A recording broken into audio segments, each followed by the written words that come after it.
നമസ്കാരം എൻ്റെ സുഹൃത്തുക്കളെ. പിന്നെ നമ്മുടെ നാട്ടിലൊരു പ്രത്യേക ഇനം ജീവികളുണ്ട്. അത് ഏതാണെന്ന് നമ്മൾ തിരിച്ചറിയണം.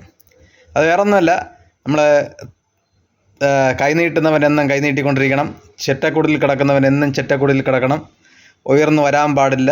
ആ രീതിയിൽ കാണുന്ന കുറേ തമ്പുരാക്കന്മാർ. ആ തമ്പുരാക്കന്മാർക്കുള്ള മറുപടിയാണ് ഞാൻ ഇന്ന് പറയാൻ പോകുന്നത്. അതിനു മുമ്പ് നിങ്ങൾ ഈ വീഡിയോ ഒന്ന് കാണണം.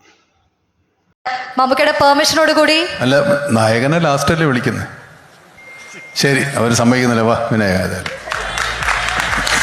മികച്ച ഗൈഡ് നൽകി തന്നെ നമുക്ക് വേദിയിലേക്ക് സ്വാഗതം ചെയ്യാം. Ladies and gentlemen, the one performer who we always get mesmerized about, Vinayakan on the floor. സംസാരിക്കാൻ അറിയില്ല, അറിയാലോ.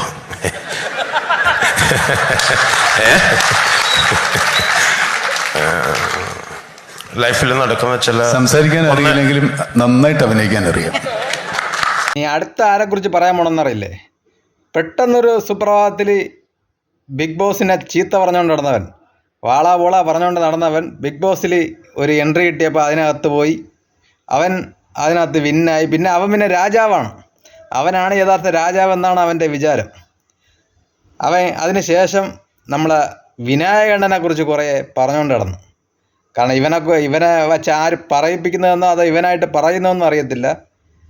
ഇവൻ വിനായകണ്ണനെ കുറിച്ച് കുറേ പറഞ്ഞ്. കാരണം താഴ്ന്ന ലെവലിൽ കിടന്നിട്ട് ഈ ഒരു നമുക്ക് പിടിക്കാൻ പറ്റാത്ത ലെവലിൽ വന്നപ്പോൾ ഉള്ള ചൊറിപ്പുണ്ടല്ലോ, ഇവൻ്റെ ഉള്ളിലെ വ്രണം, ആ മുറിവ് എത്രത്തോളം ഭയാനകമായ ഒന്നാണ് അവൻ നമ്മൾക്ക് കാണിച്ചു തന്ന ഒരുത്തനാണ്. എന്തുകൊണ്ട് ഇവൻ്റെ നിലപാട് പറഞ്ഞുകൊണ്ടല്ലെങ്കിൽ ഇവൻ ബിഗ് ബോസിൽ വന്നില്ല? ആ സമയത്ത് ഇവൻ്റെ നിലപാട് പറയാതെ അവൻ ജയിച്ചു കഴിഞ്ഞപ്പോൾ അവൻ മറ്റേടത്തെ കൊണയൻഡറാണെന്ന് അവൻ ഡയലോഗൊക്കെ അടിക്കുന്നുണ്ട്. ഇങ്ങനെയുള്ള ഇവന്മാരെ പോൽക്കുള്ള മറുപടിയാണ് അടുത്തത് നിങ്ങൾ കാണുന്നത്. ക്ലാസ്സിൽ കുസൃതി കാണിക്കുന്ന ഒത്തിരി കുട്ടികളുണ്ടാവും. പക്ഷേ കുസൃതി കാണിക്കുന്നവരോട് നമുക്കൊരു വാത്സല്യം തോന്നും. അങ്ങനത്തെ ഒരു കുസൃതിക്കാരനാണ് വിനായകൻ. വിനായകൻ ഒരുപാട് കുസൃതികൾ കാണിക്കുമെങ്കിലും ഒരു വാത്സല്യം നമുക്ക് എല്ലാവർക്കും ഇയാളുടെ സിനിമ കാണുമ്പോൾ തോന്നിപ്പോകും. ഇത് നമ്മളല്ലാതെ കാണുന്ന വിനായകനാണോ എന്ന് തോന്നിപ്പോഴും. പക്ഷെ അല്ലാത്ത കാണുന്ന വിനായകനും ഇതിനേക്കാളും നല്ലതാണ്.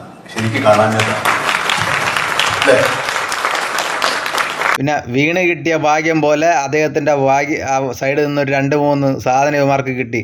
അത് അദ്ദേഹത്തിൻ്റെ ഫ്ലാറ്റിൽ നീയൊക്കെ അതിക്രമിച്ച് കയറി അങ്ങനെ ഒപ്പിച്ചെടുത്തതാണ്. അദ്ദേഹത്തിനെതിരെ നെഗറ്റീവ് കൊണ്ടുവരണമെന്നുള്ള ഇതുകൊണ്ട് അദ്ദേഹം കഞ്ചാവോ എന്തോ ആയിക്കൊണ്ട് പോട്ട്. നിനക്കൊക്കെ എത്ര യോഗ്യത ഉണ്ടാ അയാളെക്കുറിച്ച് പറയാൻ വേണ്ടി? താഴ്ന്ന ലെവലിൽ കിടന്നിട്ട് ഫൈറ്റ് ചെയ്ത് തന്നെയാണ് ഇൻഡസ്ട്രിയിൽ കയറി വന്നത്. അല്ല നിന്നെപ്പോലെ ബിഗ് ബോസിൽ ഒരു എൻട്രി കിട്ടി അവിടെ നിന്ന് അങ്ങനെ കയറി വരാനുള്ള ഭാഗ്യമൊന്നും അവർക്ക് കിട്ടിയില്ല. ജൂനിയർ ആർട്ടിസ്റ്റായിട്ട് നടിച്ച് അങ്ങനെ ലെവൽ മാറി വന്നതാണ്. അങ്ങനെയുള്ള ഒരാൾ, ഈ ലെവലിൽ കിടന്ന ഒരാൾ പെട്ടെന്ന് ഹൈ പിച്ചിലോട്ട് വരുമ്പം നിന്നെപ്പോലുള്ള ആൾക്കാർക്ക് ചൊറിയും, നല്ല രീതിയിൽ ചൊറിയും, കുത്തിയിരുന്ന് മാന്തിക്കോ നിനക്കൊക്കെ അതേ പറ്റുള്ളൂ. അദ്ദേഹത്തിന് പോയിട്ട് അദ്ദേഹത്തിൻ്റെ രോമത്ത് തൊടാനുള്ള നിനക്കുള്ള സമയം കിട്ടൂല. അദ്ദേഹത്തിൻ്റെ രോമത്ത് തൊടാനുള്ള ഒരു യോഗ്യത നിനക്കൊന്നും കിട്ടൂല. കണ്ടില്ലേ നമ്മുടെ മെഗാസ്റ്റാർ മമ്മൂട്ടി പറഞ്ഞ വാക്ക്? ചേർത്ത് നിർത്തുകയാണ് ആ മനുഷ്യനെ. അദ്ദേഹത്തിൻ്റെ മനസ്സ് നല്ലോണം അറിയുന്നത് കൊണ്ടാണ് ചേർത്ത് നിർത്തിയത്. അപ്പോൾ വർഗീയത പറയുന്ന നിന്നെപ്പോലുള്ളവന്മാർക്ക് നീ ഉണ്ടല്ലോ മാറിയിരുന്ന് അങ്ങ് ചൊറിഞ്ഞ് തീർക്കണം. ഇതേ നിന്നെ കൊണ്ടൊക്കെ പറ്റത്തുള്ളൂ. അപ്പം മാരാരെ, നീയൊക്കെ വംശനാശം സംഭവിച്ചുകൊണ്ടിരിക്കുന്ന ഒരു ഇനമാണ്. ഇനിയൊന്നും നിൻ്റെയൊക്കെ ഈ ഒരു മറ്റേ വാത്താളമൊന്നും ഇവിടെ നടക്കൂല. അതുകൊണ്ട് മൂടിയിട്ട് പോകാൻ നോക്ക്. ഒരു അഖിൽമാരാർ ബിഗ് ബോസ് വിന്നർ. വിനായകന് ശേഷം നടൻ നിലയിൽ വളരെ ഡിസിപ്ലിൻഡ് ആക്കണം. അത് തന്നെയാണ് വിനായകന്റെ ഏറ്റവും വലിയ വിജയം. വിനായകന് ഇപ്പോൾ നിൽക്കുന്ന സ്ഥലത്ത് എത്തി നിൽക്കുന്നതിന്റെ രഹസ്യവും.